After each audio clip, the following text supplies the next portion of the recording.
Hello friends, இன்றைக்கி வந்து road style காளான் வந்து நம்ம வீட்லேயே எப்படி செய்யலாம்னு சொல்லிட்டு பார்க்கலாம். இதுக்கு வந்து நம்மளுக்கு மஷ்ரூம்லாம் போட்டு செய்ய மாட்டாங்க. வெறும் வந்து கேபேஜை வந்து இந்த மாதிரி சின்ன சின்னதாக கட் பண்ணி எடுத்துக்கோங்க. 3 ஸ்பூன் மைதா, 2 ஸ்பூன் வந்து சோள மாவு வந்து ஆட் பண்ணிக்கோங்க, கார்ன்ஃப்ளவர். இதுக்கு அடுத்து வந்து மிளகாத்தூள் வந்து 1 ஸ்பூன், கரம் மசாலா அரை ஸ்பூன் வந்து ஆட் பண்ணிக்கோங்க, மஞ்சள்தூள் அரை ஸ்பூன், இஞ்சி பூண்டு பேஸ்ட் வந்து 1/2 ஸ்பூன் ஆட் பண்ணி நல்லா சால்ட் ஆட் பண்ணி நல்லா மிக்ஸ் பண்ணிக்கோங்க. இது கூட வந்து நீங்கள் தண்ணி வந்து ஆட் பண்ணி நல்லா வந்து மிக்ஸ் பண்ணி எடுத்துகிட்ட பிறகு நீங்கள் வந்து ஆயிலில் வந்து பொரிச்சு எடுத்துக்கலாம்.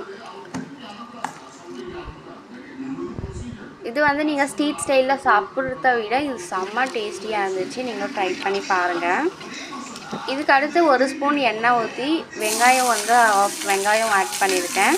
இதுக்கப்புறமேட்டுக்கு red chilli powder, garam masala, தனியாத்தூள்லாம் வந்து ஆட் பண்ணிக்கோங்க. நெக்ஸ்ட்டு வந்து லாஸ்ட்டாக சோயா சாஸ் வந்து ஆட் பண்ணியிருக்கேன் 1 ஸ்பூன். இதுக்கு அடுத்து வந்து சோள மாவு வந்து கார்ன்ஃப்ளவர் மாவு வந்து 1 ஸ்பூன் வந்து தண்ணியில் கரைச்சி நீங்கள் வந்து ஊற்றி கொஞ்ச நேரத்தில் அது வந்து திக்னஸ் ஆகிட்ட பிறகு நீங்கள் பொரிச்சு வச்சுருக்க கேபேஜ் வந்து ஆட் பண்ணிக்கோங்க. இதுக்கு அடுத்து லாஸ்ட்டாக கொத்தமல்லியை போட்டு சர்வ் பண்ணிங்கன்னா செம்ம டேஸ்டியான காளான் வந்து ஸ்ட்ரீட் ஸ்டைல் காளான் வந்து ரெடி ஆகிடுச்சு. நீங்களும் ட்ரை பண்ணி பாருங்கள். இந்த வீடியோ பிடிச்சிருந்தால் லைக் பண்ணுங்கள், ஷேர் பண்ணுங்கள். அதுக்கு மேலே வந்து சின்ன சின்னதாக கட் பண்ண வெங்காயத்தை போட்டு சாப்பிட்டீங்கன்னா செம்ம டேஸ்டியாக இருந்துச்சு.